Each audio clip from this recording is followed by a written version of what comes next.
जग में केहू नाही संगी हो बिरान दुनिया। जग में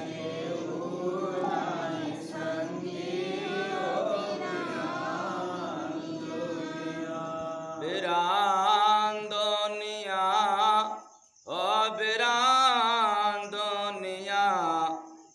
जग में केहू नाही संगी हो बिरान दुनिया।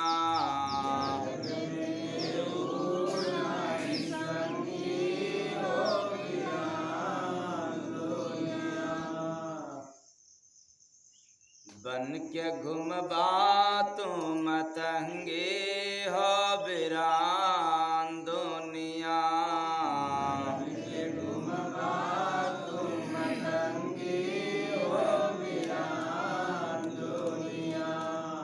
गजब बनियम जग के निराला।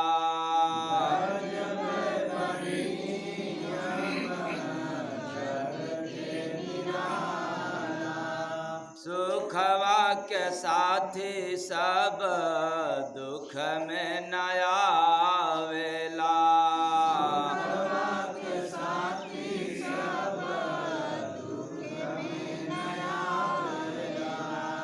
जियत बनबा तू अपंगी हो बिरान दुनिया।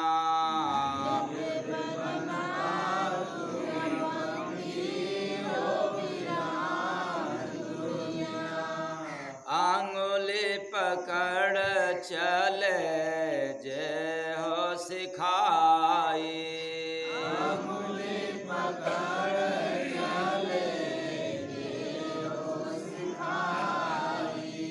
दोए जून रोटी मिले नहीं बाप माई।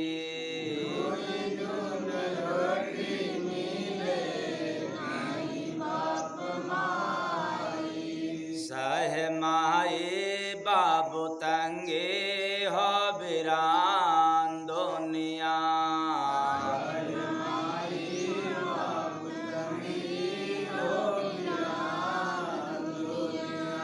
बिरान दुनिया बिरान दुनिया।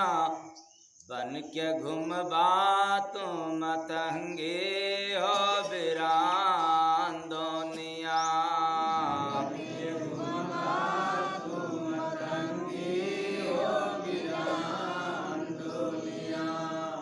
एक ही बहन भाई भाई के मिलावे।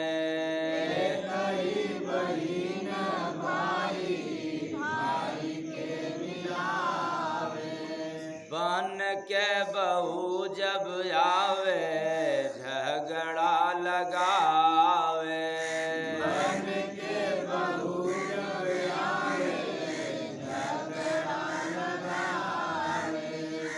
रख नहीं हर बहु रंगी हो बिरान दुनिया।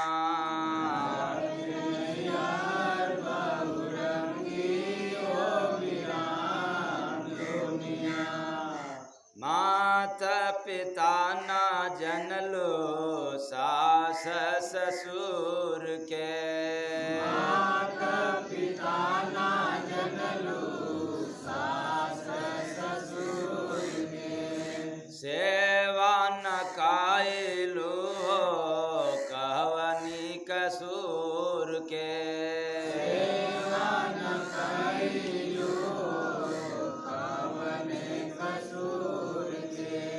जारी दहिया भाई नंगे हो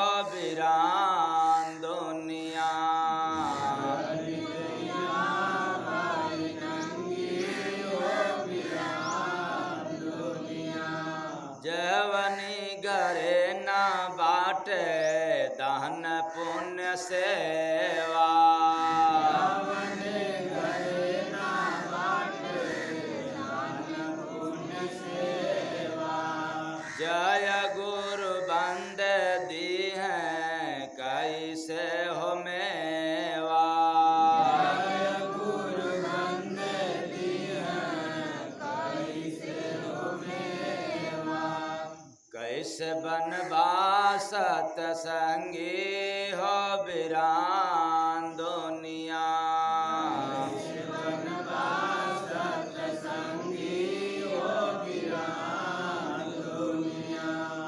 जग में केहू नाही संगी हो बिरान दुनिया।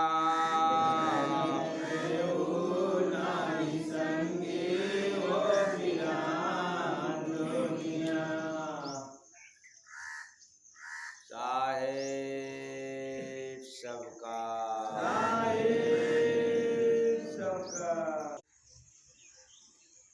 कई देता साहेब नैया मोरी उस पार, मतलब इस पार हम लोग फंसे हुए, कभी तो उस पार जाने की बात है। इस भवसागर का दो छोर है, कोई भी नदी हो दो छोर होता है, इस पार और उस पार। अब इन दो छोर को जब हम समझ जाएंगे तो जिधर जाना चाहिए उधर चले जाएंगे। तो भवसागर की दो छोर है, इसलिए मिशन लेके चला हूँ, चलो ईश्वर की ओर।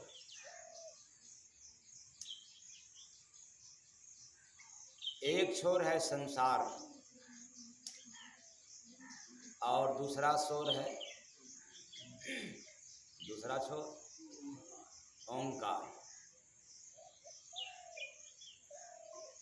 हम लोग किस छोर की तरफ हैं? संसार की तरफ, और जाना है उस पार ओंकार की तरफ। तो निश्चित है कि जब उस पार जाना है तो क्या करना पड़ेगा आपको? अपने से जाओगे? कितने लोग बाहुबली हैं भाई, अपने से चले जाएंगे? ब्रह्मा विष्णु महेश के बराबर किसी को ताकत भी हो जाए तो भी नहीं जा सकता। ये बात मैं नहीं कह रहा हूँ, रामचरितमानस में गोस्वामी दास जी ने दर्शाया है कि गुरु बिन भव निधि तरई न कोई, अजो बिरंच शंकर सम होई। बिरंच माने ब्रह्मा, बिरंच शंकर सम होई, इनके बराबर कोई हो जाए तो भी कोई नहीं जा सकता। बड़ी अजीब बात है। तो फिर जाएंगे कैसे? अब किससे विनती करोगे जाने के लिए उस पार?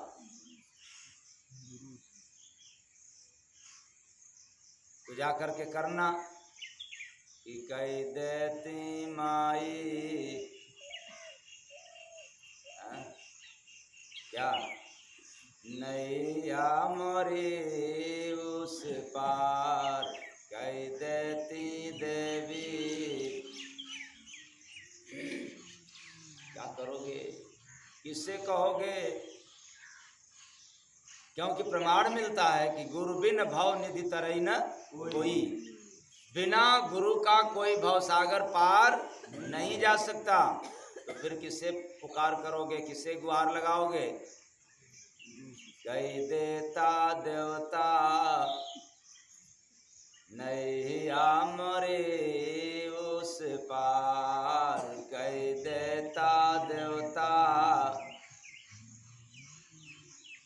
लाइन याद करते रहो, गुरु बिन भवनिधि तरई न कोई। गुरु बिन, तो उस पार जाना है तो किसकी प्रार्थना करना पड़ेगा भाई? किससे अरदास करना पड़ेगा? तो कही देता साहेब नैया मोरी उस पार, कही देता साहेब नैया मोरी उस पार। क्योंकि जर्जर हो गई, न जाने कितने जन्म इस जीव को जन्म और मरण के फेरा में आना पड़ा। जीव का जन्म होता नहीं, न जीव का मरण होता है, लेकिन ये जन्म और मरण के बीच फंसता गया। अब आप लोग कहोगे कि जीव का जन्म कैसे नहीं होता, तो कभी कभी सत्संग के दौरान आप लोगों को सुनाया करता हूं कि गर्भ में केवल आकार बनती है शरीर की, जीव नहीं बनता। जीव को कर्मों के अनुसार उस आकार में भेज दिया जाता है। जन्म देह का होता है और मरण भी देह का होता है। कैसे मरण देह का होता है? जीव के रहते कोई ये नहीं साबित कर सकता कि आदमी क्या हो गया, मर गया। लेकिन जैसे ही जीव निकल जाता तो लोग क्या कहेंगे, भाई जिंदा है। तो आत्मा के निकलते ही आदमी का नाम समाप्त हो जाता है। क्यों? जैसे ही जीव निकल जाता है तो भाई लाश को ऐसे कर दो, लाश को ऐसे कर दो।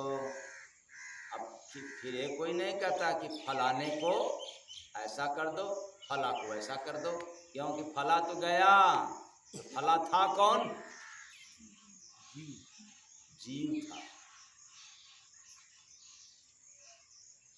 ये देह की पहचान के लिए जीव का, देह का नाम रखा जाता है।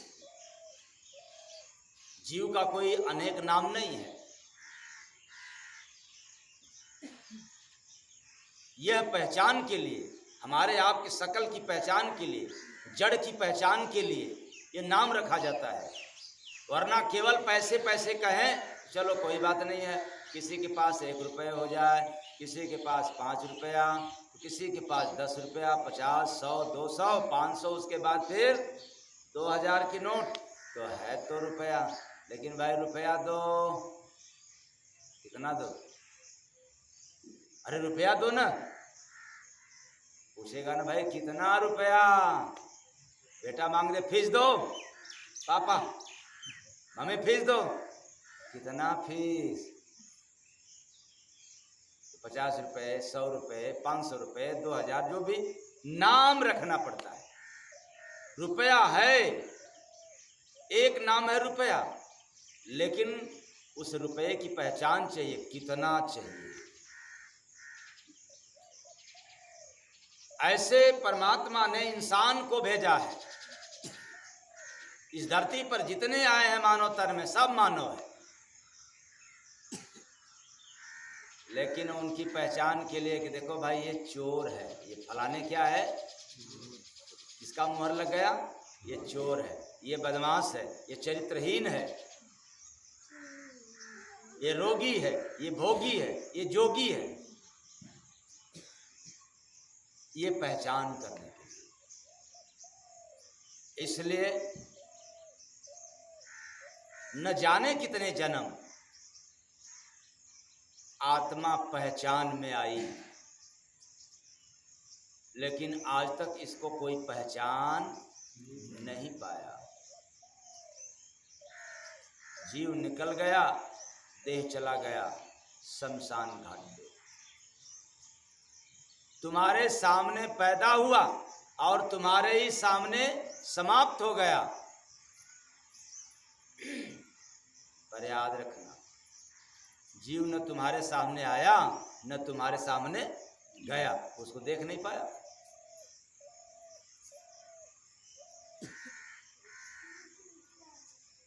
इसलिए तो आकर के फंस गया। और जिसने आत्मा को देख लिया,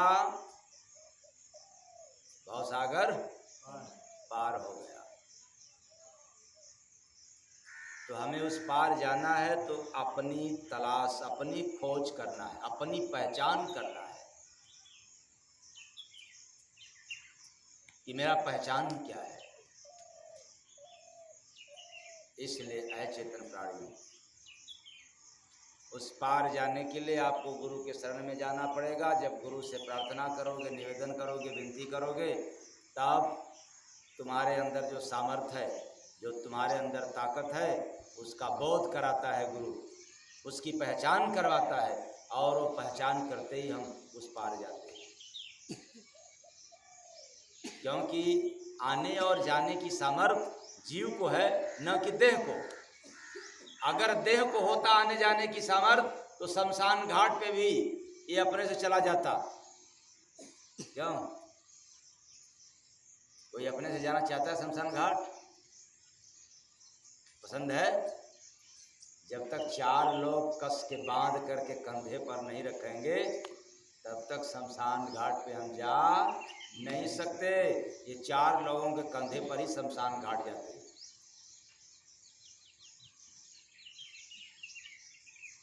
मतलब देह को ताकत नहीं है अपने से जाने की, लेकिन आत्मा को, क्योंकि आत्मा बिना हाथ पांव की है। कब आई फिर कब निकल गई किसी को पता नहीं चला। आने जाने का सामर्थ्य उसके अंदर है। उसी सामर्थ्य का भेद जब कोई संत सद्गुरु दे देता है तब पार हो जाता है।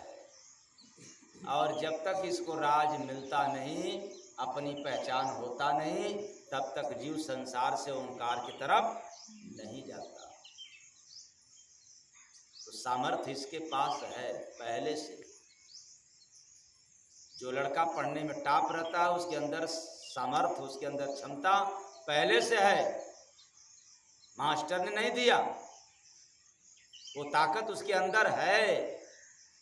और लड़का बहुत पढ़ रहा है लेकिन पढ़ने में बहुत ज़्यादा पढ़ा तो पबजी तक गया। क्या खेलने तक गया? गेम खेलने लग गया। बहुत तेज निकला, बहुत टापर निकला तो गेम खेलने लग गया। मतलब वो क्षमता पढ़ने की उसके पास नहीं है, क्योंकि वही मास्टर उसको पढ़ा रहा है।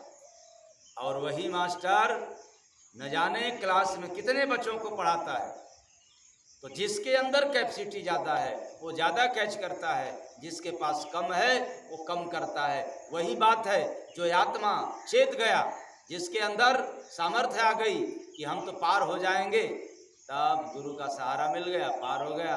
और जिसके पास कोई सहारा नहीं, कोई ज्ञान नहीं, कोई सामर्थ्य नहीं, वो जा नहीं सकता, क्योंकि तो अधीर है, कायर है, घायल है, फंसा हुआ है। हनुमान जी के पास ताकत थी क्या कर जाने की, और भी बंदरों को था ताकत समुद्र लांघने की, लेकिन एक शर्त था, कोई जा सकता था तो वापस नहीं आ सकता था। लेकिन हनुमान जी में ताकत था कि वो जा भी सकते थे और आ भी सकते थे। लेकिन जैसे ही याद हुआ तो मिल गया नाम का सहारा, जय श्री राम का सहारा मिल गया और उस पार हो गए, फिर इस पार आ गए। और इस बात पर एक ख्याल आया कि शायद आज के कानून में यदि हनुमान जी भी रहते तो उस पार नहीं जा सकते। क्यों? क्योंकि लंका विदेश है, देश नहीं है, और लंका में जाने के लिए वीजा की आवश्यकता पड़ता है। और कानून है बिना वीजा का कोई उस विदेश नहीं जा सकता। तो हनुमान को भी वीजा की आवश्यकता पड़ी। और मैं तो कहता हूँ कि हनुमान से पहले सीता की जरूरत थी। क्या? वीजा की। लेकिन उस समय कानून नहीं था वीजा की, वरना बिना वीजा का कोई जा नहीं सकता। इसलिए चेतन प्राणियों, आज हमें आपको भी उस पार जाना हो तो क्या किसकी जरूरत है? वीजा की। और वीजा बनाने वाला कौन है?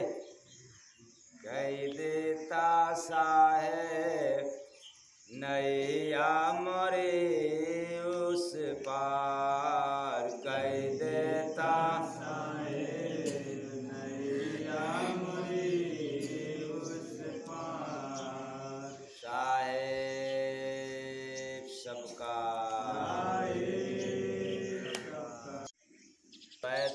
मन तेरा रोगी। जाओ शरण में रहोगे निरोगी। हम सब रोगी। कोई जरूरी नहीं है कि संसार में शरीर से ही रोगी हो। कोई तन से रोगी होता, कोई धन से भी रहता है, कोई अन्न से भी रोगी रहता है, तो कोई मन से भी रहता है। यहाँ सब के सब रोगी हैं, किसी न किसी माध्यम से हम सब रोगी। अब सोचो, शरीर में रोग लग गया तो पीछा नहीं छोड़ रहा। तमाम उपचार के बाद भी हम परेशान हैं। और जब आपके धन में रोग लग जाएगा तब कहाँ से उपचार होगा? धन के लिए डॉक्टरों के पास है टैबलेट, कैप्सूल, इंजेक्शन, कैसे ठीक होगा? और मन भी रोगी हो गया, उसके लिए कोई हॉस्पिटल है? तो बड़ा गड़बड़ बीमारी है, इसकी कोई दवा ही नहीं है। तो तन की रोगी का तो जांच हो जाता है, भले ठीक न हो, हॉस्पिटल में कि क्या हुआ है पता चल गया, निवारण नहीं हो पाया अलग बात है। लेकिन मन रोगी हो जाए और कहाँ जांच होगा? हाँ, किसी के पास यंत्र है मन को परखने के लिए? ये तो बड़ा भयंकर बीमारी है। ये कैसे दूर होगा? क्योंकि हम लोगों के मन में एक न एक हमेशा बीमारी आया करती है। और वो बीमारी क्या है? फला व्यक्ति तो मुझे मानता नहीं। ये तो बड़ा गंभीर बीमारी है, खास तौर से पत्नी लोगों के लिए, कि हमारे पति तो मानते ही नहीं। और करते भी क्या है? क्या किया?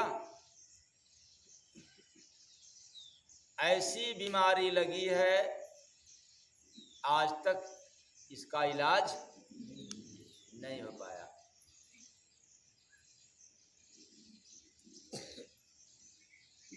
और यहाँ तक भी देखने में मिलता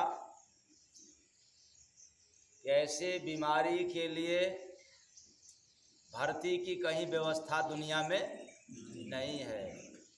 यदि आप जाओगे डॉक्टर के पास और कहोगे कि हमारे मन में बीमारी आ गई है, कुछ दवा दे दें, इंजेक्शन लगा दें या टेस्ट कर लें, क्या कहेगा?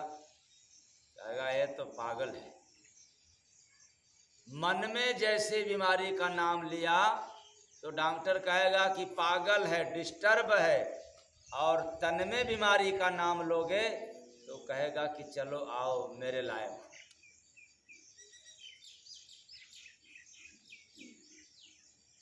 तन में रोग लगा है तो पैसा मिल जाएगा डॉक्टर को, और मन में रोग लगा है तब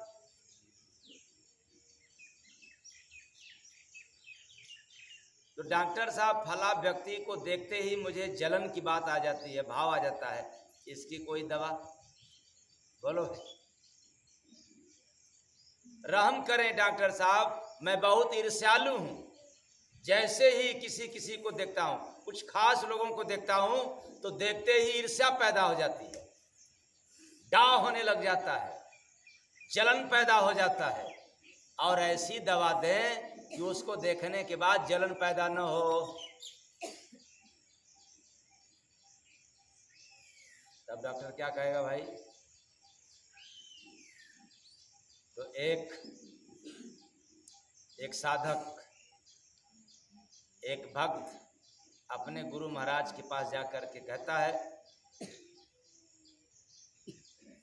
कि गुरु महाराज,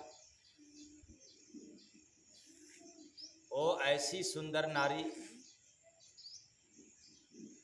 मुझे चाहिए जो पति वाली हो और घर वाली हो।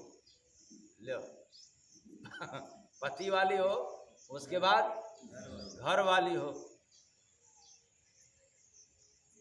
निरोगी भी हो, उपयोगी भी रहे।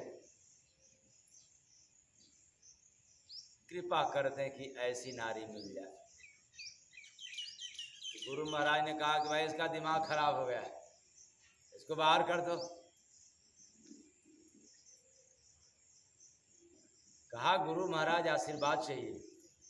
कहा जल्दी इसको हटाओ, इसका दिमाग खराब हो गया है। ऐसी नारी भला कहीं धरती पर मिलेगी जो पति वाली भी हो, घर वाली भी हो? क्यों भाई, तो बड़ा गर्व है। तो ऐसे ही हम सब यदि दिमाग खराब होने वाला रोग लेकर के जाएंगे कि डॉक्टर साहब जलन न पैदा हो, किसी को देखते किसी की निंदा करने की इच्छा न करे, कोई ऐसी दवा दे दे तो डॉक्टर कहेगा हटाओ, इसका दिमाग खराब है, ये तो पागल है। तो हम सब रोगी हैं, तन से हैं, अन्न से हैं, धन से हैं, मन से हैं, और कोई बचा नहीं है। कहीं न कहीं किसी न किसी रोग से ग्रसित है। और अन्न का रोग, धन का रोग और मन का रोग, इस धरा पे कोई डॉक्टर के पास इलाज नहीं है। इसलिए तो गुरु महाराज को भजन के माध्यम से देना पड़ा कि सतगुरु वैद्य हैं। सतगुरु क्या है? तो सतगुरु वैद्य है, मन तेरा रोगी, जाओ शरण में रहोगे निरोगी, जाओ शरण में रहोगे निरोगी, जाओ शरण में। अब जाओ वहां पर। जब पता चल गया कि ये डाह, ये ईर्ष्या, ये कपट, ये निंदा कोई समाप्त करने वाला नहीं है, तो सीधे जाओ संतों के शरण में। और उनके पास ऐसी औषधि है कि वह एक बार बूटी पिला दिया घिस करके तो फिर रोग क्या हो जाएगा? समाप्त हो जाएगा। क्योंकि ये धरा पर देखा गया है कि न जाने कितने शराबी, कितने नशेड़ी, कितने ईर्ष्यालु साधु बन गए। बीमारी भग गई बिना इंजेक्शन का, क्योंकि इसके लिए कोई इंजेक्शन है ही नहीं। तो फिर इसकी दवा क्या है? वचन है दवाई। दवा का नाम क्या है? वचन। कहोगे कि सभी लोग तो बोलते हैं, वचन माने बाणी, और बाणी तो तमाम लोगों को मिलता है कि देखो भाई निंदा मत करो, चुगलाई मत करो। और मेरा मानना है कि देवता भी करते हैं, देवियां भी करती हैं। देवता थोड़ा कम करते होंगे, देवियां थोड़ी सी ज्यादा। और न जाने कितने लोगों ने कहा होगा कि चुगलाई नहीं करना चाहिए, निंदा नहीं करना चाहिए, लेकिन मान गया। हाँ, लेकिन संतों का वचन जब आघात पहुंचाता है, चोट देता है हृदय में, तो जो अंदर विकार है, जो अंदर जमा पूंजी है, रोग कैंसर बना हुआ है, उस वचन रूपी दवा को पाते ही कैंसर निकल जाता है, दूर हो जाता है। हृदय में अब निंदा चुगलाई नहीं रहता, अब तो गुरु का वचन रूपी औषधि रहता है। तो वचन है दवाई बड़ा उपयोगी, जाओ शरण में रहोगे निरोगी, जाओ शरण में रहोगे निरोगी, जाओ शरण में। गोस्वामी दास जी भी रामचरितमानस में दर्शाया, सदगुरु वैद्य वचन विश्वासा, जिनको संतों के वचन पर भरोसा हो गया, विश्वास हो गया, संयमित हो गया, नियमित हो गया, फिर उसके पास कोई बीमारी नहीं आता। क्योंकि हम सब यदि इस संसार में मनुष्य तन पा करके यदि किसी भी क्षेत्र का रोगी हुआ है तो उसका मुख्य भूमिका मन का रहा है। किसका रहा है? मन का। और जब मन निरोग हो जाएगा तो जीवन भी क्या हो जाएगा? निरोग। और मन में रोग लगा है तो कभी भी जीवन में रोग से छुटकारा नहीं होगा। तो मन के रोग का नाम क्या है? जैसे तन के रोग का नाम हार्ट, कैंसर, शुगर, बीपी, लकवा होता है ना, खाज खजुली, सर्दी जुखाम, फोड़ा फुंसी इत्यादि, ये सब किसका है? ये तन के रोग का नाम है। तो मन के रोगों का नाम काम, याद हो रहा ना? ये मन में रोग है। काम, क्रोध, लोभ, मोह, अभिमान, जाति, मजहब, पूजा पाठ, तीरथ, व्रत, आडंबर, रीत रिवाज, प्रथा, प्रचलन, ये सब किसका रोग है भाई? तो बड़ा भयंकर रोग है। जिसको जाति मजहब का रोग लग गया, बाप रे बाप, यही सही है।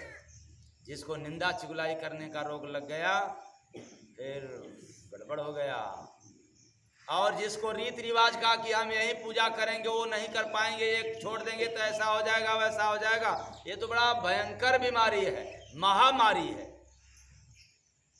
तो तन में जो रोग है वो तो बीमारी में आता है, और मन में जो रोग लगा है वो महामारी। क्योंकि महामारी का इलाज नहीं होता। जैसे आज कोरोना वायरस अभी बीमारी में नहीं है, महामारी में है, इसका इलाज नहीं हो पाया। और जब तक इलाज नहीं रहेगा तब तक महामारी रहेगा। जब इसका इलाज हो जाएगा तो बीमारी में आ जाएगा। तो मन में जितना रोग लगा है ये महामारी है। मन में जितना रोग है क्या है? महामारी। ये काम क्रोध लोभ मोह प्रथा प्रचलन महामारी है। और ऐसे महामारी का इलाज धरती पर ये डॉक्टरों की बस की बात नहीं है। जो धर्म और अध्यात्म से जुड़ता है उसी की महामारी दूर होता है और होता रहेगा। तो सतगुरु वैद्य है मन तेरा रोगी, जाओ शरण में रहोगे निरोगी, जाओ शरण में रहोगे निरोगी, जाओ शरण में।